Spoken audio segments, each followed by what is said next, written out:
जय हिंद। आप सबके लिए नए नए क्वेश्चंस लेकर आ गए हैं जो previous year 2022 RRB group D में पूछे गए हैं। आइए बिना देर किए स्टार्ट करते हैं और समझते हैं। आप कॉपी कलम लेकर बैठेंगे, हमारे साथ आप भी करेंगे, ठीक है। क्वेश्चन दे रखा है, एक व्यक्ति कपड़े खरीदते समय 20% लंबे पैमाने का प्रयोग करता है और बेचते समय वह छोटे पैमाने का प्रयोग करता है। वह कपड़े को क्रय मूल्य पर बेचने का दावा करता है, तो लाभ प्रतिशत ज्ञात कीजिए। इस प्रश्न में दो चीज़ें दी गई हैं। पहली बात यह है 20% लंबे पैमाने का प्रयोग कर रहा है, और दूसरी चीज़ है कि वह क्या करता है 20% ही छोटे पैमाने का यूज कर रहा है। तो 20% लंबा पैमाना और 20% छोटा पैमाना, इसको ध्यान में रख के ही हम सवाल को लगाएंगे। तो पहला हमारा जो काम होगा वो क्या होगा, लंबा पैमाना।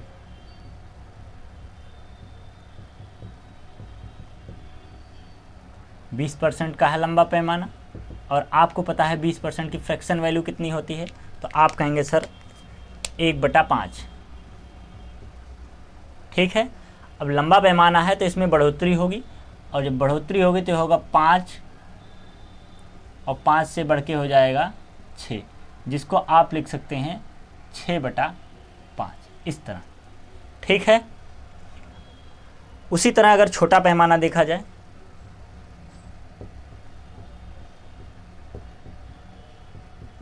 बहुत आसान सा सवाल है लेकिन लोगों को फंसा के रख देता है, इसको ध्यान में रखिए।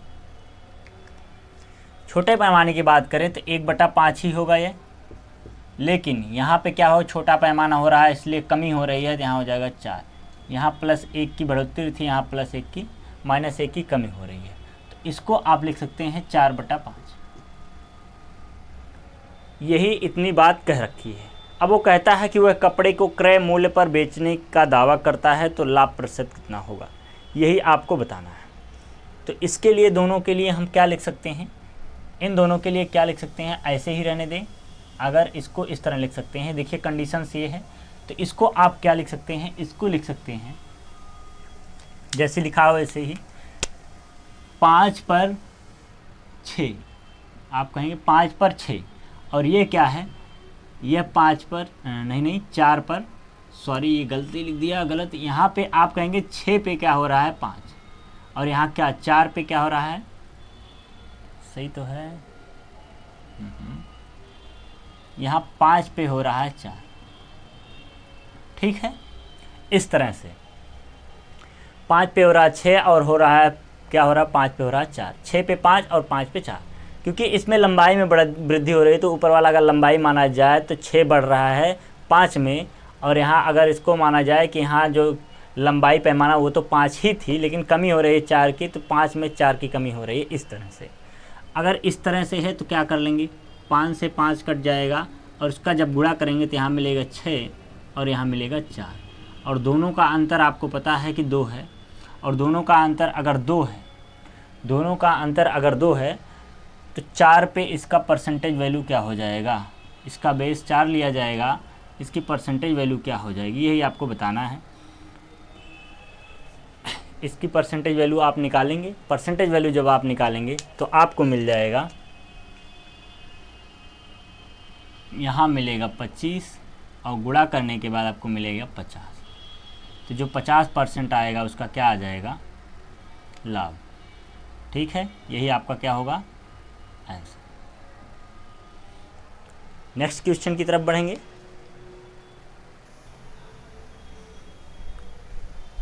बातों में कुछ नहीं रखा है, आप सवाल लगाना सीख जाएं और हम आपको सवाल को समझा पाएं, यही बेहतर है। पढ़ाई में यही मायने रखता है, बाकी बात करने से कुछ होगा नहीं। इसलिए आइए नेक्स्ट क्वेश्चन को देखते हैं।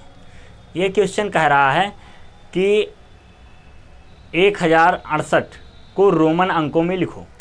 तो इसके लिए हमको कुछ चीज़ें जाननी ज़रूरी होंगी। तो पहली चीज़ ये है कि 10 को क्या लिख सकते हैं, ऐसे।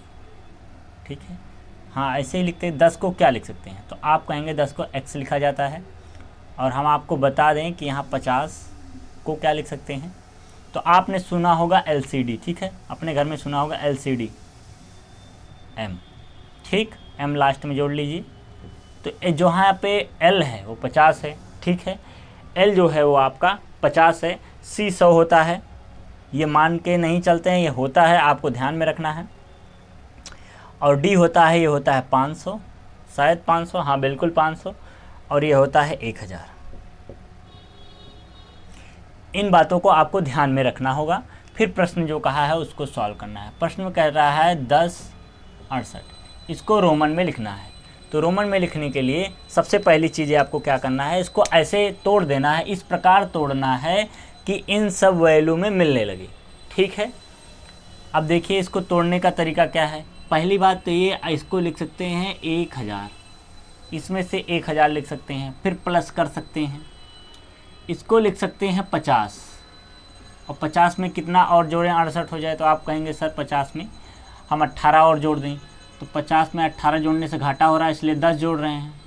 फिर बच रहा कितना 8 को हम क्या लिख दे रहे हैं 5 लिख दे रहे हैं। फिर बच रहा है 3, तो उसको लिख दे रहे हैं 1 + 1 + 1। ठीक है, अब आप कहेंगे पूरा जोड़ लें तो 1068 मिलेगा कि नहीं मिलेगा। देखिए आपको ऐसे बनाने की कोशिश करनी है। 1000 फिर 50 फिर जोड़ा तो 60 हुआ, फिर जोड़ा 5 65 हुआ, फिर 3 जोड़ा 68 हुआ। तो ये से आपका क्या हो गया, पूरी संख्या बन गई। अब रोमन बनाने के लिए आपको उपलब्ध मिल गया कि इनमें से हम आराम से बना सकते हैं। ये आसान तरीका है सीखने का, बहुत ही आसान तरीका है। अब देखिए ये 1000 को आपने देखा है कि 1000 को m लिखते हैं, तो हम m लिख दे रहे हैं। 50 को क्या लिख सकते हैं, l लिख सकते हैं, तो l लिख दिया। 10 x हो गया। ठीक है, और यहाँ आपको पता पहले से होता है कि 5 को कैसे लिखते हैं। तो आप कहेंगे सर 5 को ऐसे बनाते हैं, 1 को कैसे बताते हैं, इसको बताना की ज़रूरत नहीं है, आप ऐसे लिख सकते हैं 1 1, इस तरह बनता है। ठीक है, 1 तो सबको भी पता होता है, 5 9 10 तक का सबको पता होता है कि कैसे लिखा जाता है। तो आपका जो रोमन अंक बनेगा, पूर्णतः जो आपका कहेंगे कि रोमन अंक बन रहा है, वो मिल रहा है MLXV111। ठीक, आपको रोमन में इस तरह लिख पाएंगे। 10 से 15 सेकेंड में आप इस सवाल को कर सकते हैं। बात करें इस क्वेश्चन की, तो इस क्वेश्चन को कैसे लगाएंगे। ये क्वेश्चन बहुत ही आसान है और बहुत बेहतर है। आपको कह रखा है कि x⁴ + 4x³ + 3x² + 2 को x² + 2x से विभाजित किया जाता है, तब शेषफल आता है। तो इस संख्या को इतने से विभाजित करेंगे तो शेषफल क्या बचेगा, ये आपको बताना है। तो जिससे विभाजित कर रहे हैं उसको उसके बराबर हम निकाल लेते हैं। तो यहाँ x कॉमन अगर कर लें तो x + 2 बचेगा और बराबर 0 बचेगा। तब यहाँ x बराबर -2 मिलेगा। अगर x बराबर -2 मिला है तो क्या यह समीकरण को संतुष्ट करता है। तो देखिए यहाँ पे रखेंगे तो यहाँ हो गया -2⁴ -2⁴ होगा, प्लस लगाएंगे, यहाँ हुआ 4, यहाँ हुआ -2⁴ प्लस लगाया 3 ब्रैकेट में -2⁴ + 2 ये होगा। और फिर इसको थोड़ा और सॉल्व करेंगे तो किसी संख्या के पावर अगर सम है तो उसके जो साइन होता है, जो उसके आगे की प्लस या माइनस होता है, उसमें परिवर्तन नहीं होता है, वो हमेशा क्या होगा, प्लस ही रहेगा। ठीक है, तो यहाँ हो गया आपका 16 और यहाँ पे हो गया आपका माइनस, क्योंकि यहाँ विषम है तो विषम का जब पावर करेंगे तो माइनस में ही आएगा, माइनस है तो माइनस ही रहेगा। तो यहाँ माइनस लगाएंगे और यहाँ आपका हो गया 32, क्योंकि यहाँ 2 की पावर 8 है, 3 है तो उसका मान 8 और 8 से 4 में गुणा किया 32 हुआ। फिर यहाँ लगाया प्लस, क्योंकि इसकी पावर सम है तो प्लस आएगा। तो 2 दूना 4 और 3 से गुणा करेंगे तो हुआ 12 + 2। अब इसको घटाएंगे तो मिला -16 और +14, और इसको घटाया तो मिला -2। देखिए -2 यहाँ मिला, -2 यहाँ पे हमने रखा था। इससे यह निष्कर्ष निकल के आता है कि ये जो ऑप्शन दे रखा है, इसमें जिस ऑप्शन में x बराबर -2 रखा जाएगा, मतलब यह समीकरण संतुष्ट हुआ। अगर इस समीकरण ये जो ऑप्शन दिया गया है उसमें अगर x की वैल्यू -2 किसी को संतुष्ट करती है, मतलब रखने के बाद इसमें से किसी एक की वैल्यू -2 आती है, वही ऑप्शन आपका सही होगा। जैसे हम मान लीजिए नीचे से लेकर देखते हैं, नीचे का अगर पहला वाला लें तो इसमें -2 अगर रखते हैं तो 2 दूनिया 4 होगा -4 और -2 बराबर हो जाएगा -6, मतलब ये गलत हो गया। इसको करके देखें तो यहाँ होगा -2 रखेंगे आप और +4 होगा तो यहाँ आ जाएगा 2, सिर्फ +2 आ गया, ये भी नहीं होगा। यहाँ रखेंगे तो 2 3 6 -6 होगा, +1 होगा, यहाँ होगा -5, ये भी नहीं होगा। आपका ये करेंगे 2 दूनी 4 -4 +2 बराबर हो गया -2, अर्थात -2 हमारा क्या कर रहा है, सेटिस्फाइड। तो यही ऑप्शन आपका क्या हो जाएगा, सही। कहने का अर्थ यह है कि आपका जो शेष बचेगा वो हो गया 2x + 2।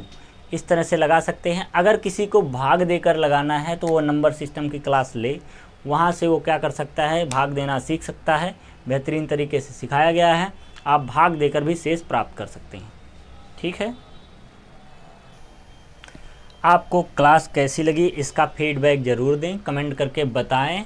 ठीक है, ऐसे ही क्वेश्चन आपको कराए जाएंगे। जो अगली हमारी नेक्स्ट क्लास होगी उसमें हम आपको ज़्यादा से ज़्यादा क्वेश्चन कराने की कोशिश करेंगे। हाँ, इस बात का ध्यान रखा जाएगा, आपको थोड़ा शॉर्ट मेथड से बताया जाएगा और बात ये होगी कि आपको कम समय में ज़्यादा क्वेश्चन कराने की कोशिश की जाएगी। आप कॉपी कलम लेकर ही बैठेंगे, जब भी क्लास लेने बैठेंगे आपके लिए बहुत ही बेनिफिट होगा। ठीक है, ग्रुप डी में पूछा ही जा रहा है, इसलिए आप हमेशा सब लोग तैयार रहिए। ठीक है, एग्ज़ाम के लिए पेट का एग्ज़ाम भी आ गया है तो पेट में भी पूछा जा सकता है, इसके लिए आप परेशान ना हो। आप पेट के लिए पूर्ण रूप से पढ़ सकते हैं। ठीक है, मिलेंगे नेक्स्ट क्लास में। जय हिंद।